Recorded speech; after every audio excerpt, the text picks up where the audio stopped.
Alrighty everybody, and welcome back to Black Phoenix Entertainment. Let's talk about touring on motorcycles, and can you take any motorcycle, any of them, I don't care what it is, can you turn it into a touring bike? Let's talk about it. So I think we have to go over some of the things that make it a touring bike.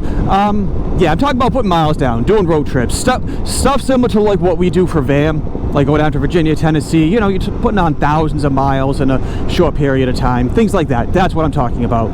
So obviously, I think we have your standard touring bikes. They have all the packs on it, seats, all that type of stuff. I'm not talking about those. You know, for example, you know, you got your Harley road glides, street glides, whatever, those types of touring bikes. You got your Indians, all that. You got your Can Am RTs and Sea to Skies, stuff like that. I'm not talking about those that are already pretty much set up that like, hey, you guys gonna put a lot of miles on these, here's some stuff to do that with. No, I'm talking about something like the Ryker, something like just a standard, what do you want to call it, like a Sportster. I'm trying to think of names of bikes at this point. And then you can get really extreme and be like, all right, can you do it on a sports bike or a naked bike or a hybrid type bike or something like that? That's where I'm kind of getting at with this video. Yeah, so what are these steps? What are these things that I'm talking about? Things that the bike may need or that you may need in order to make it a touring bike and to, you know, be comfortable. And that's where I'm going at it. From my experience, seating position is huge. So I have the ultimate seat on this Ryker with a backrest and the extra cushioning and all that stuff. You got to be comfortable, because if you're putting down a lot of miles, like we're talking thousands of miles, you don't want to have a hard seat. You don't want to ruin your back doing it, and you want to be able to be comfortable and be able to relax on those long highway stints and things like that. So you think about the bikes that can do that, you know, more upright sitting positions. So where I'm going with this is the sports bikes, because the Spyder RS that I had was more of an aggressive seating position, more forward, a lot of pressure on the elbows and the shoulders and stuff. And for me, that started affecting my lower back. But that was with the stock seat. So, oh, this is why we're going so slow. Anyways, can you do it? Yeah, probably. And I'm not doubting that anyone has done it.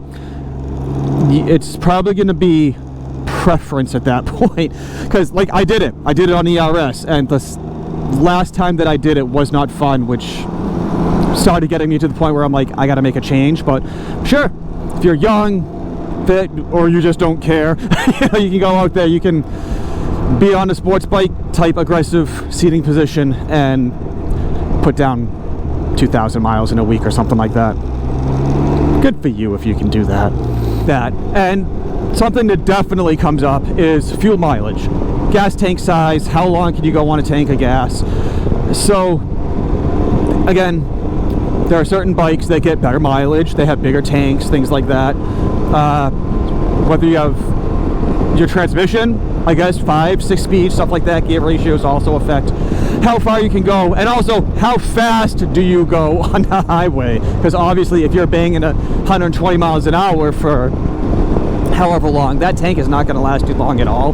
So, which I have learned, I've done that on the Ryker, and I'm just like, why did I not get the mileage that I thought I was going to get? And I'm like, oh yeah, I had wide open highways and I can just go. So part of that is also, all right, you've got to do a balance of speed and mileage of getting to where you want to go. That being said, just for example, this Ryker has a 5.5 gallon tank. If I'm cruising, just regular cruising, just doing whatever, I can get, on average, I'm going to say about 140 miles, between 140 and 150 miles on a tank. And that's like the last square of gas, that's like the light on, stuff like that. That's like me pushing it. If I take it easy and just say, hey, I don't care about time, I just care about mileage, I can get closer to 160, 170.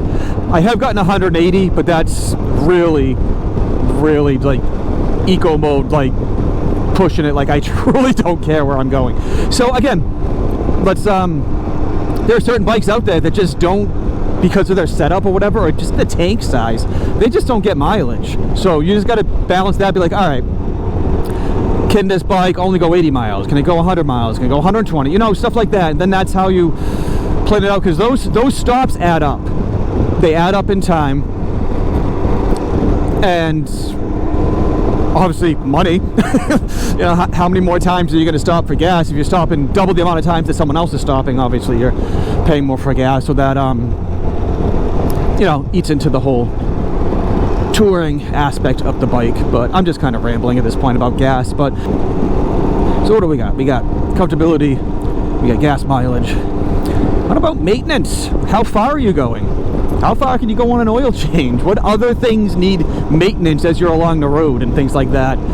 Most of the time, and a lot of the guys in the group that I'm hanging out with, we do all our maintenance ahead of time, just because we know we're going to be back in time for however many miles you're putting down. Oil changes, you want to check the brakes. For something like, actually for anything, for chains, belts, shafts, pulleys, whatever else like you guys need to do on your particular bike, you're going to plan that out before you go. But what if what if you're going on a much longer trip? Like if I went on a trip longer than 6,000 miles, I'd be like, all right, I got to do an oil change somewhere. So I'm either, actually I'm just thinking about it, trying to pack that myself would not work. All the amount of tools and everything that you need to do an oil change, there's no way I would be able to pack all of that onto a Ryker and do it myself. So I'd have to go somewhere and do it.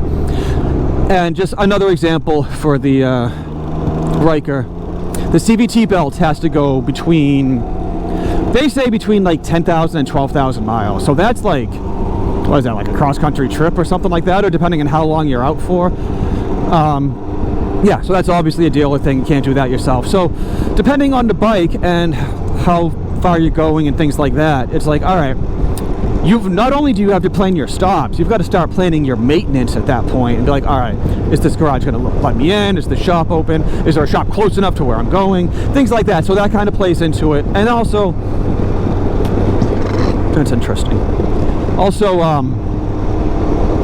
how often do you got to do that?